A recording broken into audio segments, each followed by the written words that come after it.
가정의 달입니다. 우리 옆에 계신 분들과 오늘 5월 달인데 첫 주일인데 인사 나누시면서 천국 같은 가정 만드십시오. 우리 인사하겠습니다.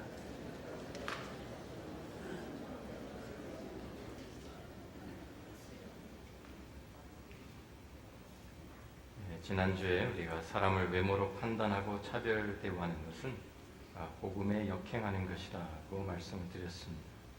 오늘 본문 말씀 중에 5절부터 7절 말씀을 먼저 보면 또한 우리 본문은 차별 대우하는 것은 하나님의 성품과 하나님의 선택의 원리에도 역행하는 것이라고 우리에게 가르쳐 줍니다.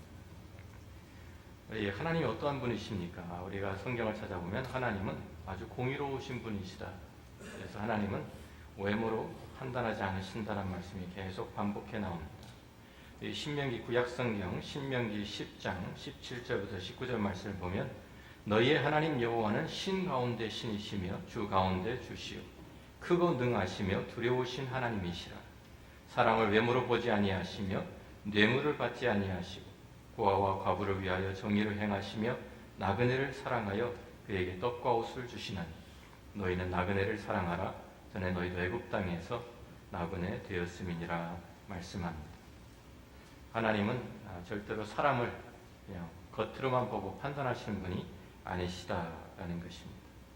우리가 이 justice, 그러니까 이 공의라는 것을 미국에서 표현할 때 한 여인이 저울을 이렇게 들고 서 있습니다.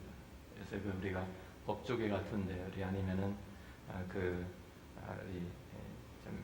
재판장에 가면은 그런 것들을 이렇게 많이 볼 수 있죠, 그림들을. 그런데 항상 눈은 가려 있어요. 눈 가리개로 눈을 가립니다. 다시 말해서 자기가 보는 대로 편견을 가지고 판단하지 않기 위해서, 판단이 흐려지지 않기 위해서 눈을 일부러 가리고 공정한 저울을 가지고 판단하겠다는 그것이 이제 법치의 근본입니다. 하나님도 공의로우신 분입니다. 그리고 하나님은 참 사람이 어떠한 것을 가지고 있든지 그것 때문에 하나님께서 판단에 흔들리시는 분이 아닙니다. 우리 사도행전 10장을 가서 보아도 우리 신약성경 사도행전 10장 34절 35절에 가면 사도 베드로가 고넬료의 집에 방문한 이야기가 나옵니다. 그러면서 그때까지는 유대인으로서 이방인과 상종하지 않던 그 베드로가 하나님께서 주시는 그 환상을 보고 그 환상 때문에 그 집을 찾아가게 되고요. 거기에서 하나님께서 하시는 일을 보면서 그가 이렇게 고백합니다. 베드로가 입을 열어 말하되 내가 참으로 하나님은 사람의 외모를 보지 아니하시고 나라 중 하나님을 경외하며 의를 행하는 사람은 다 받으시는 줄 깨달았도다. 그죠? 역사상에 가장 심한 차별 대우가 있었다고 하면요, 바로 유대인들이 이방인들을 차별한 바로 그것일 것입니다. 유대인들은 뭐라고까지 얘기했냐면 랍비들이 이제 사람들이 하나님께서 도대체 이방인은 왜 만드셨습니까? 라고 물어보면 조크같이 대답하는 말이 지옥의 땔감으로 쓰기 위해서 만드셨다. 그렇게 대답했다고 합니다. 또 참 이방 여인이 출산하는 것을 도와주는 그것은 불법이라고 가르쳤습니다. 왜냐하면 한 명이라도 이방인이 이 땅에도 태어나는 것을 원치 않기 때문이었죠. 그 말이죠. 그만큼 이방인들을 경멸하고 싫어하고 참 자기들만 하나님의 선택받은 선민이라고 그러한 자부심 가운데서 유대인들이 살았습니다. 사도 바울도 마찬가지죠. 사도 바울도 엄격한 율법주의자였고요. 그래서 바리새인 중에 바리새인이라고 스스로 고백합니다. 그러니까 당연히 이방인들과는 상종을 하지 않죠. 그가 이방 땅에서 살았으면서도 그가 정말 엄격한 율법을 따라서 바리새인으로 살면서 정말 이방인과 상종하지 않는다는 말은 길에서 마주쳐도 인사도 하지 않고 그들과 같이 식사도 하지 않고 그들 집에는 절대로 들어가지 않습니다. 그렇게 하면 자기 자신이 더럽혀진다라고 생각했기 때문입니다. 그런데 그 사도 바울이 예수님을 만나게 되면서 복음을 접하게 되면서 그가 완전히 내가 여태까지 하나님을 잘못 알고 있었구나 라고 그가 고백하면서 그가 완전히 변합니다. 엄청난 복음이 그에게는 엄청난 충격으로 다가왔습니다. 그가 사도 바울이 쓴 에베소서 2장을 가서 보시면은요, 그가 이 하나님 앞에서 이제는 이렇게 자기가 비밀을 깨달았다고 얘기하는 말씀이 에베소 2장 3장에 나옵니다. 2장 11절 말씀부터 보면 그러므로 생각하라. 너희는 그때 육체로는 이방인이요 손으로 육체 행한 할례를 받은 무리라 칭하는 자들로부터 할례를 받지 않은 무리라 칭함을 받는 자들이라. 그때 너희는 그리스도 밖에 있었고 이스라엘 나라 밖에 사람이라. 약속의 언약들에 대하여는 외인이요 세상에서 소망이 없고 하나님도 없는 자이더니 이제는 전에 멀리 있던 너희가 그리스도 예수 안에서 그리스도의 피로 가까워졌느니라. 이방인에 대해서 지금 말씀하고 있는 것입니다.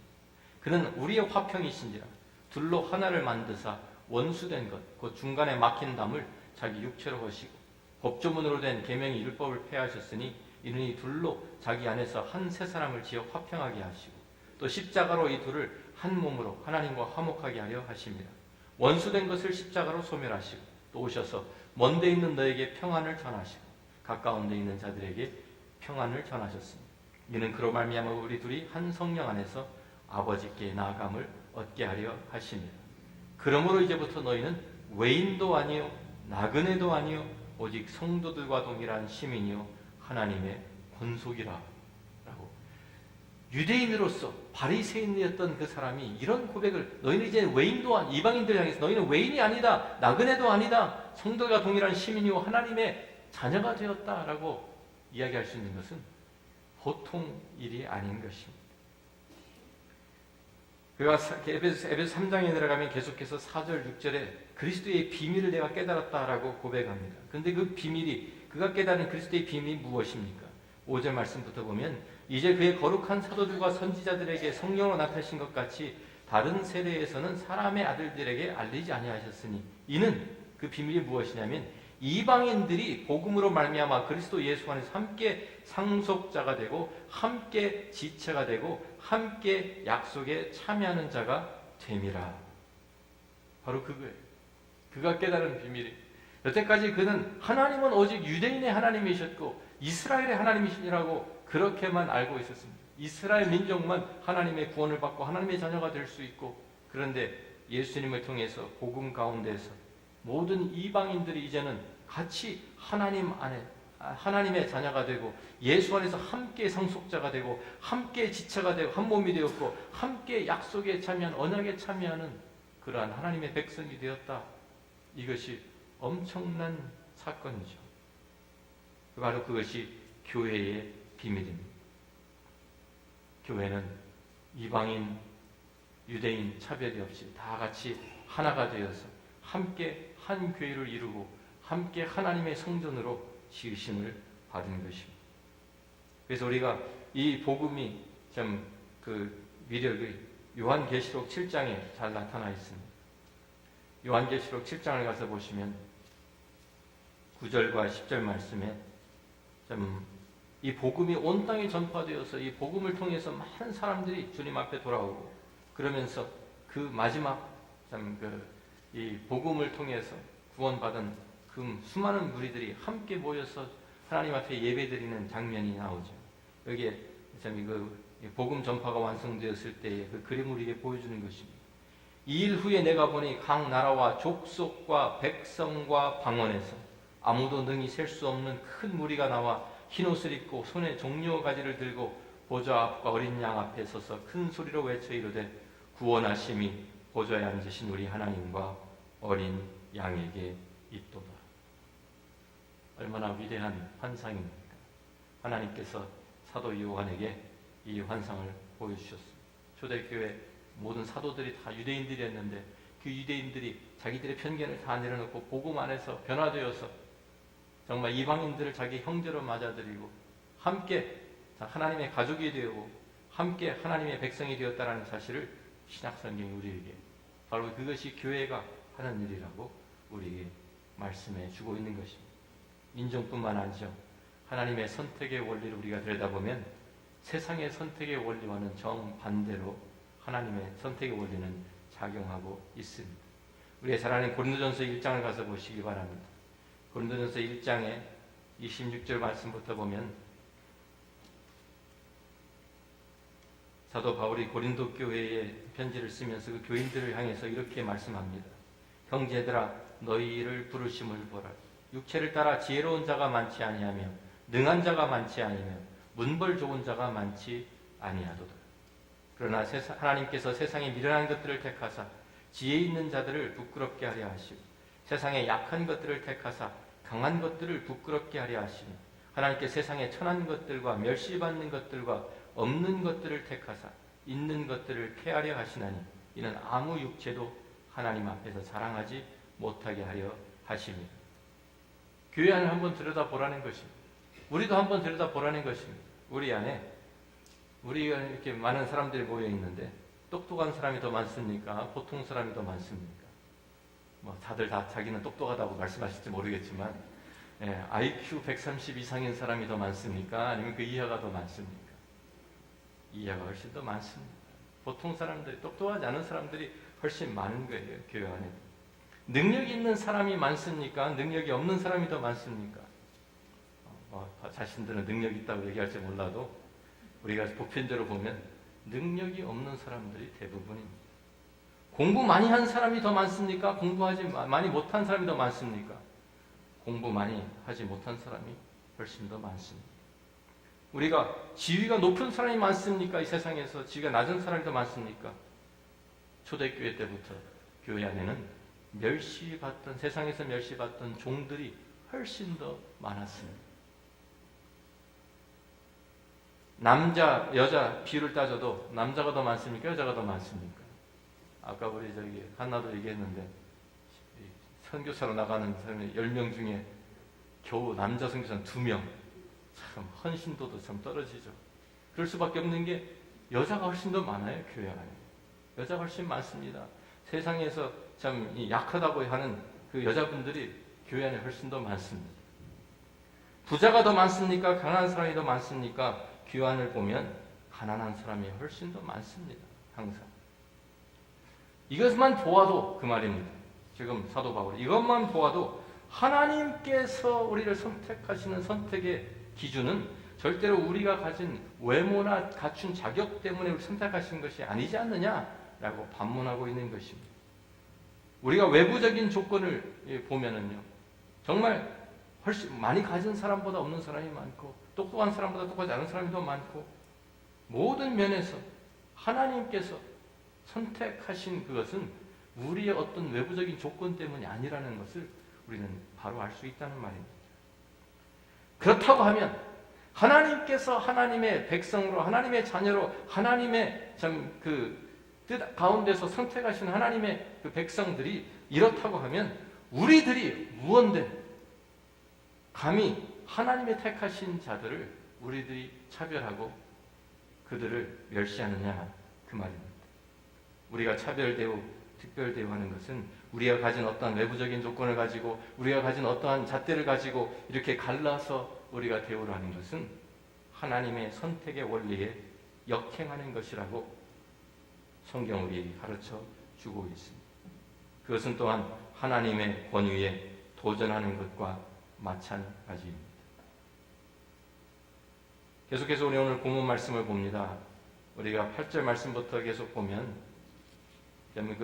이 세상에서 부자, 가난한 사람 그것뿐만 아니라 우리가 차별대우하는 것은 또한 하나님의 사랑의 법에 역행하는 것이라고 우리에게 가르쳐 줍니다.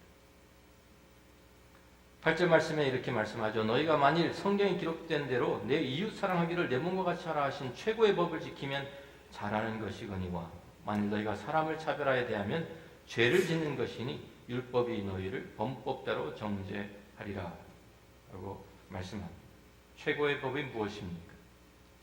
우리가 구약의 율법을 보면 학자들은 구약에 613가지 율법이 조항이 있다고 합니다. 그런데 그것을 좀 10계명으로 요약을 해놨죠. 10계명 제1계명은 다른 신들을 내게 두지 말라는 것이고 2계명은 우상을 만들지 말라는 것이고 3계명은 하나님의 이름 망령되이 읽지 말라는 것이고 4계명 안식일을 기억하여 거룩히 지키라는 것이고 5계명은 부모 공경하는 것, 살인하지 않는 것, 7계명 간음하지 않는 것, 8계명 도둑질하지 말고 9계명 거짓 증거하지 않고 10계명 탐내지 말라. 이것으로 하나님이 요약을 해서 10계명을 만들어 주셨습니다. 그런데 마태복음 22장에 가서 보면 그 한 율법사가 주님 앞에 나와가지고 주님께 물어봅니다. 물론 주님을 시험해 보기 위해서였죠. 어느 계명이 큽니까? 라고 물어볼 때 예수님께 대답하신 말씀이 마태복음 22장 36절에 기록되어 있습니다. 선생님, 율법 중에 어느 계명이 크니까? 예수께서 이르시되 내 마음을 다하고 목숨을 다하고 뜻을 다하여 주 너의 하나님을 사랑하라 하셨으니 이것이 크고 첫째 되는 계명이요. 신명기 6장 5절에 있는 말씀을 인용합니다. 그리고 39절에 둘째도 그와 같으니 내 이웃을 내 자신같이 사랑하라 하셨으니 레위기 19장 18절에 나오는 말씀입니다. 하나님 사랑, 이웃 사랑, 이것이 이 두 계명이 참 큰 계명이다 라고 말씀해요. 그 이유가 이 두 계명이 온 율법과 선지자의 강령이니라 그랬습니다. 강령. 큰 이유가 있다는 거예요. 그것은 이것이 모든 다른 계명들을 붙들고 있는 그러한 것이다. 이 사랑의 바로 모든 율법의 정신이라라고 우리에게 가르쳐 줍니다. 그랜드 캐년의 강령이라는 말을 좀 이해하시기 위해서는요, 어떤 뜻이냐면 우리가 그랜드 캐년에 가가지고 예를 들어가지고 우리가 여기에서 암벽을 탄다고 생각해 보십시오. 낭떠러지가 팍 떨어집니다. 그런데 거기에 우리가 쇠사슬이나 뭐 이런 것을 가지고 우리 몸을 묶고 내려갑니다. 고리 하나가 전부 다 그러니까 율법의 아니 법의 하나님의 그 성경에 있는 법이라고 생각해 보세요. 하나 끊어져도 문제가 되긴 되죠. 그런데 제일 중요한 건 뭐냐면 맨 위에다가 그 자위를 고정시켜놓은 못입니다. 그죠? 못을 쳐가지고 거기다가 우리 몸을 다 지탱하게 밧줄을 거기다 걸어놓고 내려가는데 그 못이 뽑히면 그냥 다 떨어지는 거예요. 바로 그 강령이라는 것은 모든 율법의 모든 조항이 그 못에 걸려있는 것과 같다. 그 말입니다. 사랑은 그렇게 중요한 것입니다. 사랑이 모든 율법의 가장 기본이고 기초입니다. 그래서 사도 바울도 우리가 로마서 13장에 가서 보면 이 사랑의 법을 사랑하는 사람은 모든 율법을 다 완성했다라고까지 이야기하죠. 그래서 로마 13장 8절 말씀부터 보면 피차 사랑의 빛 외에는 아무에게든지 아무 빛도 지지 말라. 남을 사랑하는 자는 율법을 다 이루었느니라.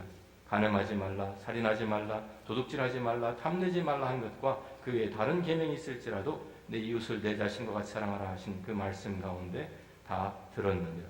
사랑은 이웃에게 악을 행하지 아니하나니 그러므로 사랑은 율법의 완성이니라. 그랬어요. 오늘 야고보도 똑같은 말씀하는 것입니다. 모든 것을 우리가 다 지켰는데 사랑하지 않는다 하면 바로 그것이 뽑힌 것이기 때문에 아무 소용이 없다는 말입니다. 모든 율법을 다 범한 것과 똑같이 되었다라는 것입니다. 간음하지 않았어도 살인하면 율법 범한 자 되는 것처럼.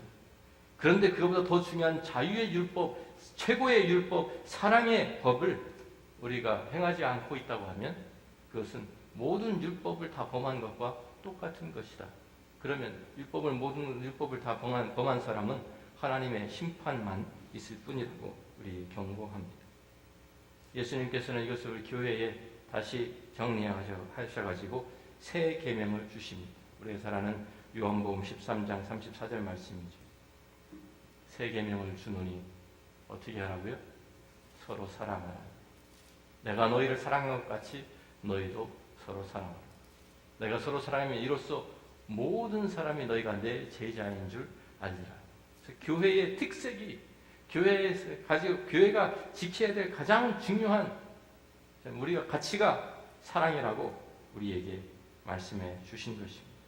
그렇기 때문에 우리가 교회 안에서 차별한다고 하는 것은 바로 이 사랑의 법을 어기는 것이고 사랑의 법에 역행하는 것이라고 우리에게 가르쳐 주는 것입니다. 교회가 어떻게 시작되었는지 한번 생각해 보십시오. 초대교회가 어떻게 시작이 되었습니까? 초대교회를 가만히 생각해 보면 초대교회는 다 원수되었던 사람들이 함께 모여서 서로 용서하고 화목해지고 그래서 서로 사랑하면서 한 공동체를 이루는 것이 초대교회의 모습입니다.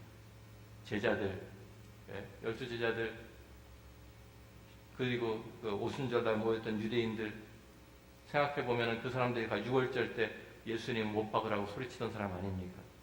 예수님을 다 못 박아 죽이라고 소리치던 빌라도 법정에 소리치던 바로 그 사람들이 그 유대인들이 예수님을 십자가에 못 박아 넘겨준 그러니까 제자들과 유대인들 사이는 사실은 원수지간과 같은 원수 같은 그런 사람들이죠. 그런데 그 사람들이 베드로의 설교를 듣고 3,000명이 회개하고 형제들아 우리 어찌할꼬 하고 회개하면서 나와서 그 사람들이 세례받고 예수 믿고 그 교회 안에서 한 가족이 되어가지고 서로 모든 것을 다 통용하고 다 나누면서 사랑의 공동체를 이루었던 것입니다. 원수되었던 사람들이 사랑의 공동체를 이루었던 거예요. 또 교회를 핍박하던 사울, 그죠? 그 사람들이 미워가지고 그 사울이 쫓아다니면서 다메섹까지 가가지고 모든 사람들을 다 잡아 죽이고 옥에 가두고 이러던 사울 아닙니까? 스데반을 돌로 쳐 죽일 때 그 옆에 증인으로 자랑스럽게 서 있던 사람이 사울 아닙니까? 그런데 그가 회개하고 하나님 앞에 돌아왔을 때 교회가 그를 받아서 그는 사도가 되었어요. 이방인들에게 복음을 전하는 사도가, 원수였던 사람들이 하나가 되는 것이 교회입니다. 이방인들, 그래서 사도 바울을 통해 가지고 모든 이방인들에게 유대인이, 그 엄격한 바리새인이었던 유대인이었던 그 바울이 다니면서 다른 사람도 아니고 바로 이방인들에게 복음을 전합니다. 이방인들에게 복음을 전하고 이방인들에게 예수님의 사랑을 전하고, 그래서 그 사람들이 교회로 들어와서 함께 교회를, 이방인 교회, 안디옥 교회가 세워지고 에베소의 교회가 세워지고 고린도의 교회가 세워지고 이방의 곳곳에 하나님의 교회들이 세워진 것입니다. 그러니까 그 원수였던 이방인들, 유대인들이 서로 사랑하면서 한 공동체를 이루는 것이 초대교회의 모습이에요. 신약 성경에 나타난 교회의 모습입니다. 교회 안에 원수들이 그 장벽을 다 허물고 그 막혔던 담을 다 허물고 참 하나가 되어서 한 가족이 되어서 한 사랑의 공동체를 이루었는데, 다시 그 교회 안에서 다시 벽을 쌓고 다시 원수를 맺고 다시 서로를 가르고, 이거는 복음에 역행하는 것이고 하나님의 뜻에 역행하는 것이고 하나님의 사랑의 법에 역행하는 것이라고 우리에게 경고하는 것입니다. 차별되어는 분명한 죄악입니다. 우리 하나님께서 우리들을 다 한 교회로 부르셨어요. 그런데 교회 안에 차별되어 한다는 것은 먼저는 하나님께서 하나님의 형상대로 지음을 받은 우리의 형제 자매를 우리가 멸시하는 죄를 범하는 것입니다. 또 주님께서 십자가에서 피를 흘려서 사랑하시고 귀하게 택하신 형제 자매를 내가 가진 세상의 잣대로 판단하고 차별하고 정죄하는 것입니다. 우리는 오늘 이 시간에 우리가 진정한 한 교회, 한 화목한 하나의 사랑의 공동체를 이루기 위해서는 먼저 내 안에 있는 이 죄악들, 다른 사람들을, 다른 하나님의 형상대로 지음을 받은 형제 자매를 멸시한 죄, 참 주님께 십자가에 피를 흘려 주시며 사랑하신 그 형제 자매를 내가 판단한 죄, 우리들이 내려놓고 주님 앞에 먼저 용서를 구해야 할 것입니다. 진정한 하나님의 공동체, 하나님의 사랑의 공동체가 우리 가운데 이루어져서 주님이 기뻐하시는 교회, 하나님의 생명이, 하나님의 사랑이 강같이 흐르는 교회가 되기를 주의 이름으로 축원합니다. 기도하겠습니다.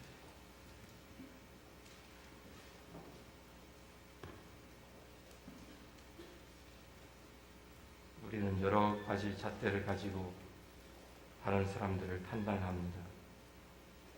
세상의 잣대를 가지고 판단할 뿐만 아니라 내 가진 나의 믿음을 가지고 다른 사람들의 믿음도 판단하고, 다른 사람들이 하나님 앞에 좀 섬기고 봉사하는 것까지도 우리는 비판하고 판단합니다. 교회는 원수되었던 사람들이 하나 되는 곳입니다. 교회 안에는 모든 장벽, 모든 우리들이 세워놨던, 인간이 세워놓은 모든 담들이 허물어지는 곳입니다. 인종의 장벽, 언어의 장벽도 복음 안에서는 다 무너져야 합니다. 세상의 지위의 장벽, 세상에서 가진 사람, 못 가진 사람, 똑똑한 사람, 똑똑하지 못한 사람, 능력 있는 사람, 없는 사람, 공부 많이 한 사람, 없는 사람, 모든 장벽이 복음 안에서, 교회 안에서 무너져야 합니다. 나는 장벽을 무너뜨리는 사람입니까? 아니면 장벽을 세우는 사람입니까? 나는 화목을 추구하는 사람입니까? 아니면 편가르기를 하는 사람입니까? 교회 안에서 네 편, 내 편 가르는 이러한 일 사라져야 합니다. 교회 안에서 어떤 사람들, 특정한 어떤 사람들만 받아주고 다른 사람들은 배척하는 이것도 사라져야 합니다. 주님께서 우리에게 은혜와 자비를 베푸시기를 원합니다.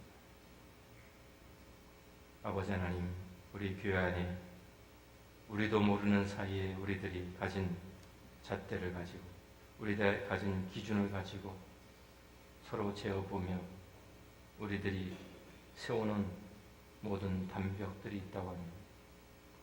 하나님, 복음 안에서 그리스도의 사랑 안에서 이 모든 것들이 허물어지게 하여 주옵소서. 진정으로 하나 되는, 그래서 사랑의 공동체를 이루는 저희 교회가 될 수 있도록 주님 성령으로 도와주시고 은혜를 베풀어 주옵소서. 예수님 귀하신 이름으로 기도합니다.